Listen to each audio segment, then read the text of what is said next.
नमस्कार. आज आपण बांगडा थाळी बनवणार आहोत. अतिशय चविष्ट अशी ही बांगडा थाळी तयार होते. तर आज आपण बांगड्याचं कालवण आणि बांगडा मसाला फ्राय बनवणार आहोत. अतिशय चविष्ट असं हे बांगडा फ्राय आणि कालवण तयार होतं. नक्की एकदा अशा पद्धतीने ही रेसिपी बनवून बघा.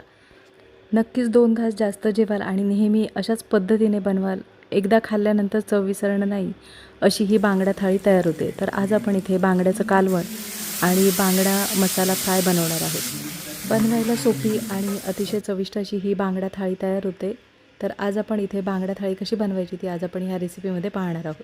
इथे आपण स्वच्छ साफ करून घेतलेले बांगडे 2 ते 3 पाण्याने धुवून झाल्यानंतर आपण मॅरिनेट करून ठेवणार आहोत. चवीनुसार मीठ आणि पाव चमचा हळदीचा वापर करणार आहोत. मीठ आणि हळद आपण बांगड्यांना व्यवस्थित अशी लावून घेणार आहोत.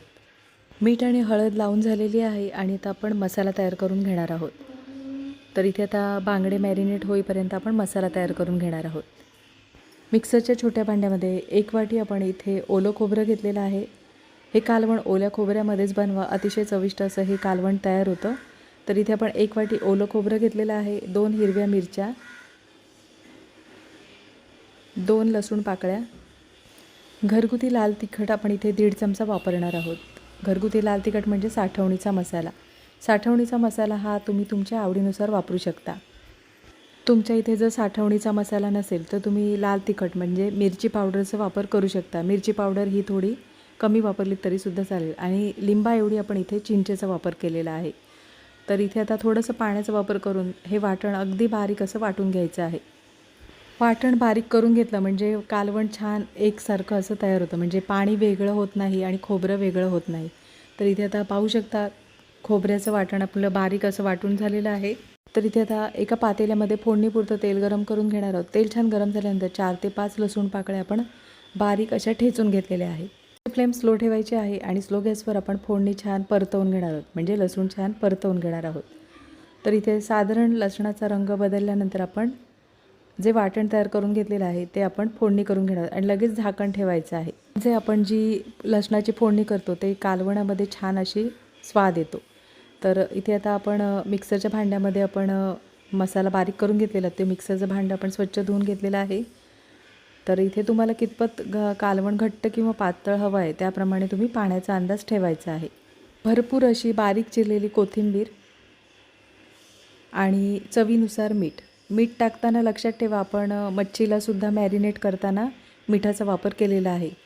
त्याच्यामुळे आपण कालवणामध्ये मिठाचा वापर जरा बेताने करायचा आहे. मीठ आणि कोथिंबीर टाकल्यानंतर आता कालवण आपण एकदा उकळून घेणार आहोत. म्हणजे छान असं सर्व मसाल्यांचा स्वाद उतरतो. तर इथे आता 1 ते 2 मिनटं आपण कालवण छान उकळून झालेलं आहे. कालवण एकदा ढवळून घेणार आहोत. दिल्यानंतर कालवण नेहमी उकळून घ्यायचं म्हणजे मसाल्यांचा छान असा स्वाद कालवणामध्ये उतरतो. आणि मच्छी टाकल्यानंतर तर जास्त उकळता येत नाही कारण मच्छी पटकन विरघळली जाते. त्याच्यामुळे 1-2 मिनिटभर आपण कालवण व्यवस्थित असं उकळून घ्यायचं. कालवण उकळून झाल्यानंतर आपण मच्छी सोडायची आहे. तर इथे आता 2 ते 3 मिनटासाठी आपण मच्छी टाकल्यानंतर कालवणाला छान एक उकळी येऊ द्यायची आहे. मच्छी टाकल्यानंतर सुद्धा कालवण जास्त वेळ ढवळायचं नाही कारण मच्छी विरघळते. तर अगदी हलक्या हाताने आपण मच्छीचं कालवण व्यवस्थित असं ढवळून घ्यायचं आहे. 2 ते 3 मिनटासाठी आपण कालवण उकळून घेणार आहोत. मच्छी फारशी शिजायला वेळ लागत नाही. तर इथे आता 2 ते 3 मिनटासाठी आपण कालवण छान उकळून घेणार आहोत. तर इथे 2 ते 3 मिनटं झालेली आहेत. कालवणाला छान उकळी आलेली आहे. कालवण एकदा अशा पद्धतीने आपण ढवळून घेणार आहोत. तर हे कालवण बनवताना आपण सुरुवातीलाच खोबऱ्यामध्येच चिंचेचा वापर केलेला आहे. तर इथे आपण आमसुलाचा वापर न करता चिंचेचा वापर केलेला आहे. तर वाटण तयार करतानाच आपण चिंचेचा वापर केलेला आहे. एकदा अशा पद्धतीने म्हणजे अशा वाटणामध्ये हे बांगड्याचं कालवण बनवून बघा. अतिशय चविष्ट, झणझणीत, चमचमीत, चटपटीत असं हे कालवण तयार होतं. एकदा अशा पद्धतीने हे कालवण बनवून बघा आणि कमेंटमध्ये मला नक्कीच सांगा. तर इथे आता गॅस बंद करायचा आहे.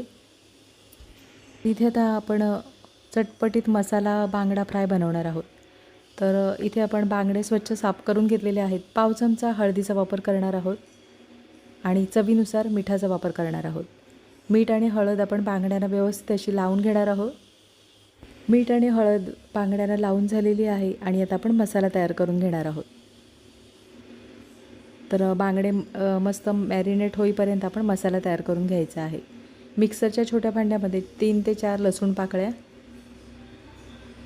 2 हिरव्या मिरच्या. तर इथे आपण घरगुती लाल तिखटाचा वापर करणार आहोत, म्हणजे साठवणीच्या मसाल्याचा वापर करणार आहोत. साठवणीचा मसाला नसेल तर तुम्ही मिरची पावडरचा वापर करू शकता. तर इथे आपण लाल तिखट म्हणजे घरगुती लाल तिखटाचा 1.5 चमचा वापर केलेला आहे. चवीनुसार मीठ. मॅरिनेट करतानासुद्धा आपण मिठाचा वापर केलेला आहे, लक्षात ठेवा. इथे आपण थोडीशी चिंच घेणार आहोत. मस्त चटपटीत अशी ही मसाला फ्राय बांगडा तयार होतो. मला जर चिंच आवडत नसेल तर तुम्ही आमसुलाचा वापर करू शकता, म्हणजे कोकमाचा वापर करू शकता. थोडंसं पाण्याचा वापर करून आपण इथे आता हे वाटण बारीक असं वाटून घेणार आहोत. तर इथे आता हे वाटण छान बारीक असं वाटून झालेलं आहे आणि आपण मॅरिनेट करून घेतलेले बांगडे आहेत त्याला आपण हा मसाला लावून घेणार आहोत. तर इथे आता मॅरिनेट करून घेतलेल्या बांगड्यांना आपण 2 चमचे जो बारीक करून घेतलेला मसाला आहे तो आपण इथे 2 चमचे वापरणार आहोत. शिल्लक राहिलेला मसाला आपण फोडणीमध्ये वापरणार आहोत. तर इथे आता मसाला व्यवस्थित असा बांगड्यांना लावून झालेला आहे. 10 ते 15 मिनिटासाठी आपण हे बांगडे मॅरिनेट करून ठेवणार आहोत. तर इथे आपण ज्या मिक्सरच्या भांड्यामध्ये आपण मसाला तयार करून घेतलेला आहे त्यामध्ये थोडंसं पाण्याचा वापर करायचा आहे आणि थोडंसं पातळ असा हा मसाला तयार करून घेणार आहोत. तर इथे आता सर्व मिक्सरच्या भांड्याला आपण जो मसाला लागलेला आहे तो व्यवस्थित असा मिक्स करून घ्यायचा आहे. फ्राय पॅनमध्ये आपण थोडंसं तेल गरम करून घेणार आहोत आणि बांगडा फ्राय करून घेणार आहोत. आता गॅसची फ्लेम स्लो ठेवायची आहे आणि स्लो गॅसवर आपण बांगडा छान व्यवस्थित असा दोन्ही बाजूने खरपूस असा तळून घेणार आहोत. गॅसची फ्लेम स्लो ठेवा, मोठी ठेवू नका, नाहीतर मग वरून करपण्याची शक्यता असते आणि आतून कच्चा राहण्याची शक्यता असते. त्याच्यामुळे गॅसची फ्लेम स्लो ठेवूनच आपल्याला बांगडा दोन्ही बाजूने छान खरपूस असं तळून घ्यायचं आहे. बांगडे इथे तळून झालेले आहेत आणि एका डिशमध्ये आपण काढून घेणार आहोत. तर इथे आता सर्व बांगडे आपण डिशमध्ये काढून झालेले आहेत. त्याच फ्राय पॅनमध्ये आपण थोड्याशा तेलावर 3 ते 4 लसूण पाकळ्या ठेचून परतवून घेणार आहोत. तर लसूण पाकळ्या छान परतवून झालेल्या आहेत आणि आता आपण जो मसाला तयार करून घेतलेला आहे आपण फोडणीमध्ये परतवून घेणार आहोत. मिक्सरच्या भांड्याला थोडंसं मसाला लागलेला आहे त्याच्यामुळे आपण इथे थोडंसं पाण्याचा वापर करून मिक्सरचं भांडं स्वच्छ धुवून घेणार आहोत आणि इथे आपण बारीक चिरलेल्या कोथिंबिरीचा वापर केलेला आहे. 1 ते 2 मिनिटभर आपण आता हा मसाला व्यवस्थित असा परतवून घेणार आहोत. तर इथे आता मसाला छान आपला परतवून झालेला आहे. मसाला परतवून झाल्यानंतर आपण तळून घेतलेला बांगडा आहे तो आपण आता ह्या मसाल्यामध्ये व्यवस्थित असा मिक्स करून घेणार आहोत. तर इथे सर्व बांगडे आपण ह्या मसाल्यामध्ये व्यवस्थित असे मिक्स करून घेणार आहोत. तर गॅसची फ्लेम स्लो ठेवूनच आपल्याला हा मसाल्यामध्ये बांगडे व्यवस्थित असे मिक्स करून घ्यायचे आहेत. एकदा अशा पद्धतीने ह्या मसाल्यामध्ये हे बांगडे फ्राय करून बघा. अतिशय चविष्ट आणि चटपटीत असे हे बांगडा फ्राय तयार होतात. नक्कीच 2 घास जास्त जेवाल असा हा मसाला बांगडा फ्राय तयार होतो. एकदा अशा पद्धतीने हे बांगडा मसाला फ्राय बनवून बघा. मस्त चटपटीत आणि अगदी अतिशय चविष्ट असा हा मसाला बांगडा फ्राय तयार झालेला आहे. नक्की एकदा अशा पद्धतीने बनवून बघा आणि कमेंटमध्ये मला नक्कीच सांगा. तर इथे आता हा मसाला बांगडा फ्राय तयार झालेला आहे. आपण एका डिशमध्ये काढून घेणार आहोत. मस्त अतिशय चविष्ट अशी ही बांगडा थाळी तयार होते. नक्की एकदा अशा पद्धतीने रेसिपी बनवून बघा आणि कमेंटमध्ये मला नक्कीच सांगा. आजची रेसिपी आवडली असेल आणि चॅनलवर नवीन असला तर चॅनलला सबस्क्राईब करा आणि व्हिडिओ आवडला असेल तर लाईक शेअर करा. पुन्हा भेटू अशाच नवीन रेसिपीमध्ये.